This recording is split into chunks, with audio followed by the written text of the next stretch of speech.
Hello and welcome to JK Study for Civil Services.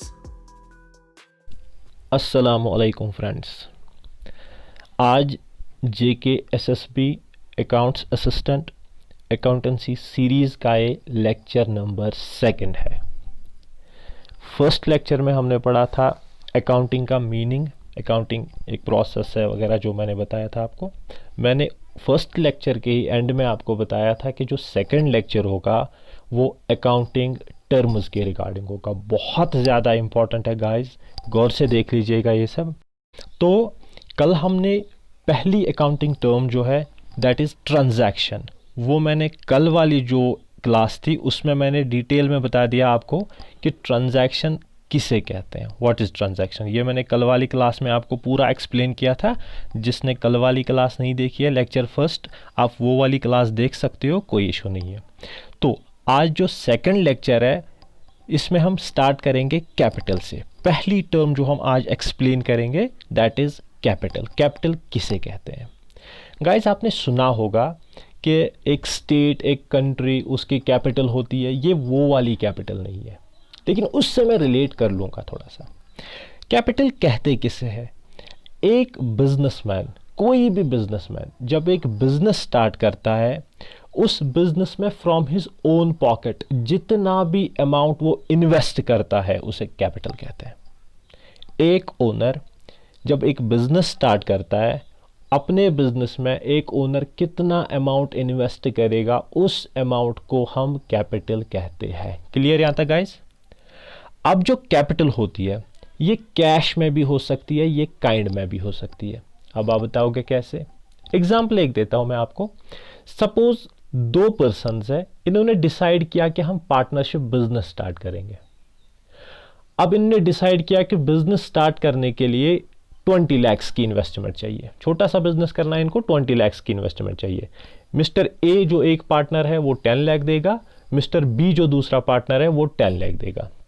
अब एक person कह रहा है कि मेरी तरफ से ये 10 लाख इन कैश वो पे कर रहा है। दूसरा पर्सन कह रहा है कि देखो अगर मैं 10 लाख कैश इन्वेस्ट करूं यहां पे, फिर हम उस 10 लाख को स्टॉक में इन्वेस्ट करेंगे, बिल्डिंग में इन्वेस्ट करेंगे, फर्नीचर उससे परचेज करेंगे, मशीनरी परचेज करेंगे। क्यों ना आपको मैं वो 10 लाख की मशीनरी और फर्नीचर ही दे दूं। तो एक पर्सन ने इन्वेस्ट किया कैश, दूसरे ने इन्वेस्ट किए एसेट्स, प्रॉपर्टी। आगे मैं एसेट्स वगैरह भी बताऊंगा। इसने प्रॉपर्टी इन्वेस्ट की, कैश के बदले कुछ और दिया, इसकी वैल्यू कैलकुलेट की जाएगी, ये भी कैपिटल कंसिडर की जाएगी। That means it's not necessary कि कैपिटल कैश में ही कंट्रीब्यूट होती है या इन्वेस्ट होता है। ओनर चाहे कैश में कंट्रीब्यूट करे, ओनर चाहे काइंड में इन्वेस्ट करे, इसे हम जितना ओनर टोटल अमाउंट इन्वेस्ट करता है इन कैश या काइंड, इसे हम कैपिटल कहते हैं गाइस। क्लियर यहां तक? अब जो बिजनेसेस होते हैं, बिजनेस मतलब मोटा मोटा अगर हम ऊपर से ही देखेंगे तो बिजनेस 3 तरह के होते हैं। सोल प्रोप्राइटर मीन्स जिसमें सिंगल ओनर होगा, पार्टनरशिप बिजनेस जिसमें मोर देन 1 पर्सन होंगे, 2 या 2 से ज्यादा। थर्ड इज कंपनी, वो आपने सुना ही होगा। तो होता क्या बेसिकली, जिस बिजनेस में एक ओनर होगा उसे सोल प्रोप्राइटर कहते हैं। अब जो ये सोल प्रोप्राइटर अमाउंट इन्वेस्ट करता है बिजनेस स्टार्ट करने के लिए, उसे हम प्रोप्राइटर्स कैपिटल कहते हैं। दूसरी बात, पार्टनरशिप फर्म में 2 या 2 से ज्यादा पार्टनर्स होते हैं। कलेक्टिवली 3, 4, 5 जितने भी पार्टनर होंगे, हर कोई अपना अपना अमाउंट इन्वेस्ट करेगा। कलेक्टिवली टोटल जितना भी अमाउंट बिजनेस में इन्वेस्ट होता है, इसे हम पार्टनर्स कैपिटल कहते हैं। अब जो कंपनी होती है, थर्ड पॉइंट, कंपनी के ओनर्स शेयर होल्डर्स होते हैं।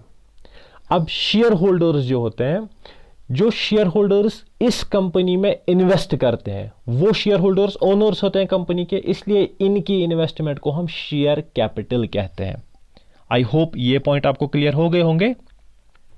जिस तरह से एक स्टेट या कंट्री की कैपिटल होती है, उस कैपिटल पे जिसका कंट्रोल होगा, डिसीजन मेकिंग अथॉरिटी, वो मतलब वो कैपिटल होती है, वहाँ से सारे डिसीजंस होते हैं उस कंट्री या उस स्टेट के रिगार्डिंग। जिसने उसको कंट्रोल में रख किया उस कैपिटल को, पूरी कंट्री या पूरी स्टेट उसी के कंट्रोल में होती है। जिस तरह आपने वो पुरानी मूवीज़ में देखा होगा जिसमें वो किंगडम्स वगैरह की लड़ाइयाँ वगैरह दिखाते हैं किंग्स के बीच में, तो हर कोई कहता था उन मूवीज़ में कि हमें दिल्ली को कंट्रोल करना है। बेसिकली होता क्या है, जिसने दिल्ली को उस टाइम कंट्रोल किया था पूरी कंट्री उसके कंट्रोल में आ गई थी। उसी तरह से गाइस, एक बिजनेस में जिस बंदे ने कैपिटल इन्वेस्ट करी है, कैपिटल जिसकी है, वही बंदा बिजनेस का ओनर है, उसी के कंट्रोल में बिजनेस है। Clear guys? यहां तक ये ऐसे बुक्स में नहीं लिखा है, आपको याद रखने के लिए मैंने बताया, ताकि आपको ये याद रहे कि कैपिटल थोड़ा सा आप रिलेट करोगे स्टेट या कंट्री की कैपिटल से। ओके गाइस, तो ये पहली टर्म थी कैपिटल। आई होप आपको क्लियर हो गया होगा। नाउ इसके बाद जो दूसरी टर्म है दैट इज एसेट। एसेट किसे कहते हैं? एसेट हम कहते हैं प्रॉपर्टी को। जो भी एक बिजनेस में, चाहे वो किसी भी तरह का बिजनेस होगा, उसमें जो प्रॉपर्टी होती है उस प्रॉपर्टी को हम एसेट कहते हैं। चाहे लैंड होगी, बिल्डिंग होगी, फर्नीचर होगा, मशीनरी होगी, जितने भी कैश होगा, जितनी भी प्रॉपर्टी एक बिजनेस में होती है उसे हम एसेट्स कहते हैं। ये एक रिसोर्स कह सकते हो, रिसोर्सेज होते हैं जिनमें एक हमेशा आपको एक याद रखना है एक पॉइंट, दैट इज जिसकी इकोनॉमिक वैल्यू होगी। इकोनॉमिक वैल्यू, अगर आप डेफिनेशन देखोगे, मैं फोकस यहां पे करता हूं आपके एमसीक्यूज क्लियर हो जाए। मैं फिर से गाइस बता रहा हूं, आपको एकेडमिक डिस्क्रिप्टिव एग्जाम नहीं देना है, आपको डेफिनेशंस वगैरह याद नहीं रखनी है, आपको कॉन्सेप्ट्स क्लियर होने चाहिए। ओके, तो जिस चीज की भी इकोनॉमिक वैल्यू होगी उस चीज को हम कहते हैं एसेट।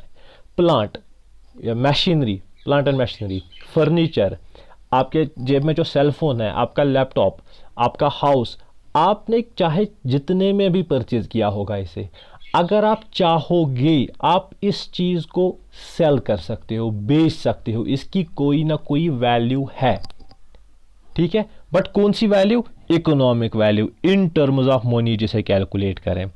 कुछ चीजें ऐसी होती है, इमोशंस वगैरह, उनकी यहां भी वैल्यूज होते हैं लेकिन वो इकोनॉमिक वैल्यूज नहीं होते। हम किसकी बात करते हैं गाइस? इकोनॉमिक वैल्यू की। जिसका हम वैल्यू कैलकुलेट करें इन टर्म्स ऑफ मनी उसे हम एसेट कहते हैं, जिसकी कोई ना कोई इकोनॉमिक वैल्यू हो। अच्छा, क्या सारे एसेट्स एक जैसे होते हैं? नहीं गाइस, एसेट्स दो तीन तरह के होते हैं, बहुत सारी क्लासिफिकेशंस हैं। इसमें जो सबसे इंपॉर्टेंट क्लासिफिकेशन और सबसे बेसिक क्लासिफिकेशन जो है वो है एसेट्स की classification on the basis of convertibility. क्या हम इन एसेट्स को कन्वर्ट कर सकते हैं कैश में कि नहीं, इस बेसिस पे हम एसेट्स को तीन कैटेगरीज में क्लासिफाई कर सकते हैं, तीन ग्रुप्स में डिवाइड कर सकते हैं। फिर से बताता हूं गाइस, एसेट क्या हम कन्वर्ट कर सकते हैं कैश में या नहीं, अगर कर सकते हैं कितनी जल्दी कर सकते हैं, इस बेसिस पे हम एसेट्स को डिवाइड करते हैं। जो बिजनेस में प्रॉपर्टीज होती है इसको डिवाइड करते हैं तीन कैटेगरीज में। First category is fixed asset, second is current asset, third is fictitious asset. ये क्लासिफिकेशन ये है on the basis of convertibility. Okay guys, तो फिक्स्ड एसेट किसे कहते हैं, करंट एसेट किसे कहते हैं, फिक्टिशियस एसेट किसे कहते हैं? फिक्स्ड एसेट उन एसेट्स को कहते हैं जो मैंने यहां पे क्या लिखा है, नॉट रेडिली कन्वर्टेबल, जिनको बहुत जल्दी हम कन्वर्ट इनटू कैश नहीं कर सकते। अब आप बताओगे सर एग्जांपल। मैंने बिजनेस स्टार्ट किया है, कोई भी बिजनेस स्टार्ट करने के लिए मुझे पहले ऑफिस वगैरह बनाने पड़े, तो मैंने लैंड परचेज की, फिर मैंने बिल्डिंग कंस्ट्रक्ट करी वहाँ पे, फिर मशीनरी वगैरह परचेज करी, फिर मैं बिजनेस कर रहा हूँ। अब आप मुझे बताइए गाइस, क्या 2 दिन, 5 दिन, 15 दिन, 1 महीने, 2 महीने के बाद मैं इस लैंड को बेच दूंगा, मैं इस बिल्डिंग को बेच दूंगा? जब तक मेरा बिजनेस एग्जिस्ट करता है ये लैंड और ये बिल्डिंग चलती रहेगी।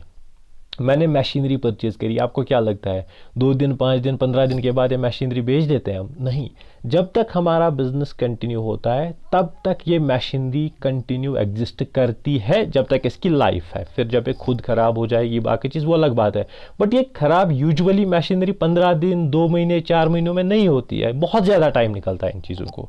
तो जो assets not readily convertible into cash, जो बहुत जल्दी कन्वर्ट नहीं होते हैं कैश में, उनको हम फिक्स्ड एसेट कहते हैं। क्लियर यहां तक? ओके। दूसरा एसेट जो हमारे पास है दैट इज करंट एसेट। अब करंट एसेट किसे कहते हैं? जो इजीली कन्वर्टेबल इनटू कैश हो, जिनको हम बहुत जल्दी आराम से कन्वर्ट कर सकते हैं कैश में। अब आप बताओगे सर कौन सा एसेट बहुत जल्दी कन्वर्ट होता है कैश में? एक बिजनेसमैन गुड्स परचेज करता है, गुड्स मतलब जो चीज़ें वो परचेज करता है सेल करने के लिए, मैं आगे उन गुड्स को भी एक्सप्लेन करूंगा। एक बिजनेसमैन जब गुड्स परचेज करता है तो आपको क्या लगता है 1-2 साल लगते होंगे उसको वो गुड्स बेचने में? एक स्टेशनरी वाला एक पेन परचेज करता है, नोटबुक परचेज करता है सेल करने के लिए, आपको क्या लगता है जो पेन उसने आज परचेज किया इसको 2 साल लगेंगे बेचने में? यूजुअली 15 दिन, 20 दिन, 1 महीने, 2 महीने में बेच देता है ये प्रोडक्ट्स। तो जो चीज़ें बहुत जल्दी कन्वर्ट होती है कैश में, बेच के कन्वर्ट करेगा, इसके बदले में कैश लेगा। इस पेन के बदले में एक सेल फोन वाला सेल फोन हम उससे लेते हैं, बदले में कैश देते हैं। तो जो ये सेल फोन वाले के लिए सेल फोन है, ये गुड्स है, इसके लिए इन्होंने सेल करी ये गुड्स, इसके बदले में कैश लिया, बहुत जल्दी कन्वर्ट कर सकते हैं ये एसेट्स को इनटू कैश, इन्हें हम कहते हैं करंट एसेट्स। अच्छा, अब यहाँ पे क्वेश्चन अराइज होता है, सर आपने बताया फिक्स्ड एसेट्स में नॉट रेडिली, जो बहुत जल्दी नहीं होते हैं, करंट एसेट्स में बताया इजीली कन्वर्टेबल, जो बहुत जल्दी कन्वर्ट होते हैं। अब ये बहुत जल्दी और नॉट रेडिली, इसमें टाइम कितना है? इन जनरल इसमें बताया गया है कि 12 मंथ्स का टाइम है, या 1 ईयर कह लीजिए। अगर कोई एसेट मोर देन 1 ईयर, 1 साल से ज्यादा तक हमारे पास रहती है, इन जनरल, एक्सेप्शनल चीजों को छोड़ के, आपने कभी फर्नीचर लाया, घर लाके 2 दिन 3 दिन बाद वो टूट गया, वो एक्सेप्शनल केस है। इन जनरल आपका कोई भी एसेट अगर वो 1 साल से ज्यादा चलता है, 1 साल से ज्यादा आपके पास रहता है, तो उस एसेट को हम फिक्स्ड एसेट कहते हैं। अगर कोई एसेट आपके पास यूजुअली 1 साल से कम टाइम रहता है, 1 साल से पहले ही आप उसको कन्वर्ट करते हो, विद इन 12 मंथ्स आप उसको कन्वर्ट करते हो कैश में, उससे हम गाइज करंट एसेट कहते हैं। एग्जांपल्स देख लीजिए, फिक्स्ड एसेट्स की एग्जांपल्स क्या क्या है? बिल्डिंग, लैंड, फर्नीचर, मशीनरी, ये मैंने कुछ एग्जांपल्स दी है फिक्स्ड एसेट्स की, जिनको हम बहुत जल्दी कन्वर्ट करते हैं कैश में। अच्छा, करंट एसेट की एग्जांपल्स देख लीजिए। स्टॉक किसे कहते हैं? गुड्स, जो पर्सन परचेज करता है बेचने के लिए। डेटर्स किसे कहते हैं? आप अभी कस्टमर याद रख लीजिए, जिससे मैंने क्रेडिट सेल किया होगा गुड्स, उससे मुझे कैश लेना है कल को, जिससे मुझे कैश लेना है, उसे हम डेटर कहते हैं। ये मैं अभी एक्सप्लेन करूंगा। कैश हमारे पास है, कैश भी करंट एसेट है, क्योंकि कैश को कन्वर्ट नहीं करना है कैश में, ये ऑलरेडी हो चुका है कन्वर्ट, मुझे 1 साल तक वेट नहीं करना है इसको कन्वर्ट के लिए, ये ऑलरेडी कन्वर्ट हो चुका है। ठीक है, तो ये 3 चीजें एग्जांपल्स है करंट एसेट की। क्लियर गाइस यहां तक? ओके। इसके बाद करंट एसेट के बाद जो मैंने तीसरा पॉइंट यहां पे बताया दैट इज फिक्टिशियस। अब फिक्टिशियस का मतलब क्या है? फिक्टिशियस मतलब आप फेक कह सकते हो, नॉट ट्रू, जो सच में है ही नहीं, या जिसे आप ये कह लीजिए कि कैन नॉट कन्वर्ट, वो एसेट जिस एसेट को हम कन्वर्ट इनटू कैश नहीं कर सकते हैं, उस एसेट को हम फिक्टिशियस एसेट कहते हैं। आप में से जो मतलब बुक रीडिंग ज़्यादा करता होगा, आप कहते हो कि कोई पर्सन बुक रीडिंग ज़्यादा करता है, फिर आप कहते हो कि ये किस तरह की बुक्स पढ़ता है, फिक्शन या नॉन फिक्शन। वो फिक्शन है क्या? बेसिकली फिक्शन मतलब झूठ मूठ की कहानियां होती है, इमेजिनेशन होती है, वो एग्जिस्ट नहीं करती है रियल वर्ल्ड में। उसी तरह से फिक्टिशियस एसेट्स वो एसेट्स होते हैं जिनको मैं कन्वर्ट ही नहीं कर सकता हूं कैश में, जो एसेट में बेच ही नहीं सकता हूं, क्या वो एसेट है? लेकिन बुक्स में उसको फिर भी दिखाते हैं एसेट। इस बेसिस पे हम अर्निंग्स करते हैं। एसेट की एक इंपॉर्टेंट फीचर होती है सारे एसेट्स की, ये बेसिस ऑफ जनरेटिंग इनकम होते हैं। हमारी इनकम जो जनरेट होती है वो एसेट्स को बेच के ही होती है। ठीक है, एसेट्स को यूज करके होती है। एसेट्स जब हम यूज़ करते हैं, जब एक बंदा मशीनरी यूज़ करता है, बिल्डिंग यूज़ करता है, तब वो बिजनेस कंटिन्यू करता है, तब वो प्रॉफिट कमाता है। तो बेसिस ऑफ जनरेटिंग इनकम, ये फिक्टिशियस एसेट्स भी बेसिस ऑफ जनरेटिंग इनकम होते हैं, इनसे हमारी इनकम जनरेट होती है, लेकिन हम इन एसेट्स को कन्वर्ट इनटू कैश नहीं कर सकते हैं, बेच नहीं सकते हैं। Example, registration fee. मैंने कोई बिजनेस स्टार्ट किया, इस बिजनेस को स्टार्ट करने के लिए मुझे अकॉर्डिंगली रजिस्ट्रेशन फ़ी पे करना पड़ा। सपोज 50,000, 60,000, 1 लाख मैंने रजिस्ट्रेशन फ़ी पे किया। अब जो मैंने रजिस्ट्रेशन फ़ी पे किया, क्या मैं इस रजिस्ट्रेशन फ़ी को वापस ले सकता हूँ अब 2 साल बाद, 3 साल बाद? नहीं ना। तो इस रजिस्ट्रेशन फ़ी के बेसिस पे मैं बिजनेस कर रहा हूँ, मैं कमा रहा हूँ, लेकिन मैं इसे कन्वर्ट, इस रजिस्ट्रेशन को इनटू कैश नहीं कर सकता हूँ।